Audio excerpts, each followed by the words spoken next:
guys, what's up? Vero here, and I am doing Warlord Zon'ozz on Looking for It. I just joined it, and I guess they wiped on trash, or they pulled the boss and all died. I have no clue what happened, so I'm a little scared about recording this one.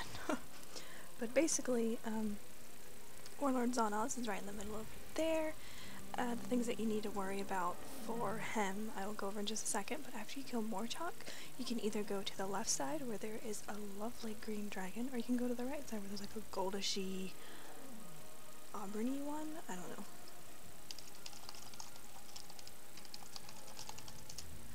know. Tip, don't ask to kick offliners because it'll auto-kick them and then you won't have to waste your kick if someone fails. Just saying. Because that's what they were just asking. Yeah, I just shot this a couple minutes, well, like 30-40 minutes ago earlier today, and apparently I didn't record, so that's why I have the fraps thing right over there, just so I know it's recording and it's not being a butthead. But yeah, so normally people go to Zon'ozz second, and in my opinion he is the easiest boss in the Looking for Raid series. He is basically tank and spank. However, there are a couple things that you need to watch out for. So the number one thing is he himself will get a stack on him called Focused Anger, which increases his focus, anger, and rage, increasing his physical damage done by 10% and his attack speed by 10%. And this will actually go up as you do a little something, which I will go over, which is basically a ball bounce. He also does a psychic drain, which channels a wave of psychic force in a 30-degree cone in front of himself, inflicting 104,000 shadow damage and leeching life for 10 times the amount of damage dealt. And to basically combat that, when the tank goes to pull the boss, he needs to only... okay, you only have to one-tank it, so let me just say that first of all. And then when you go to tank him, you turn him around, so like right now he's facing the entrance, you need to turn him completely around so that his back is to the entrance, and that way the DPS, the ranged DPS, like melee ranged, as well as the healers can all stand right behind him, and then they won't get hit by the psychic drain. There's also going to be a debuff going around, which is dispellable. Generally, this group has a butt ton of priests, so I shouldn't have to worry about dispelling, because I'm sure that they will be doing mass dispel. Usually if there's a priest, you don't have to worry about it. Usually when I'm on my priest, I'll mass dispel unless someone else is doing it. If I'm on my druid and I'm healing, and I notice that someone's mass dispelling, I just won't do it. Or well, obviously I can't. If someone's mass dispelling, I don't dispel on my druid. There we go. Sentences are fun. And if I notice that people aren't getting dispelled and they're taking a lot of damage, then I'll go through and dispel people.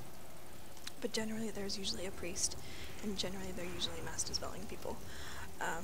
But the dispel is called Disrupting Shadows, which covers a random player with this, and it inflicts 24,764 shadow damage every 2 seconds.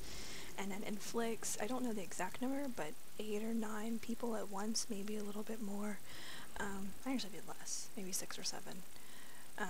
But like I said, you can one-tank this, so one tank needs to take the boss, turn him around. The other tank can deal with this lovely little ball called Void of the Unmaking. I just call it the ball, the purple ball. It does not have to always be bounced. I've been in groups where it wasn't bounced and we were fine. It'll kind of auto-give him stacks, which I'll go over once we actually get there. Since we're about to pull right now, I'm actually going to take a quick mana potion. But you notice the tank took him and he turned him right around, so we see he's actually tanking him. So there's Void of the Unmaking, which actually creates the ball, so that's the ball right there. So so you notice the off tank is actually going over there to bounce the ball, and you literally just go up to it and hit it. That's what increases his stack, so right now he's sitting at 3. And you'll notice those will gradually go up. And if you're a healer, take note if the off tank is the one dealing with the ball, or if it's somebody else. Okay, no one mass dispelled.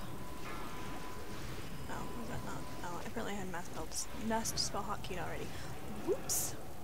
Just take note to where he is, because sometimes they'll get out of range, so you might have to just run over them really quick and get them. Okay, so there's Disrupting Shadows again, so mass dispel. And there's going to be a really big AoE part, which is why I suggested that you should already be stacking. This just makes it a lot easier on the healers, and it also makes it easier for the DPS, because this way you're not running, you know, from way back there, you're not running all the way over here, which this is called Black Blood of Garoth. So this is lots of AoE healing. You notice that I dropped my big giant shield. I'm going to do Prayer of Healing a couple times to get Divine Aegis to proc, because that puts shields automatically on people. Remember to always click the light well if you have one. We actually have two, so that means we have two Holy Priests. So I'm just going to do that. The tank, the main tank should also turn around with, just so that he's getting some of the AoE heals, and the off tank, or whoever is bouncing the ball. It doesn't have to be the off tank. It could just be anyone that can take a good amount of damage.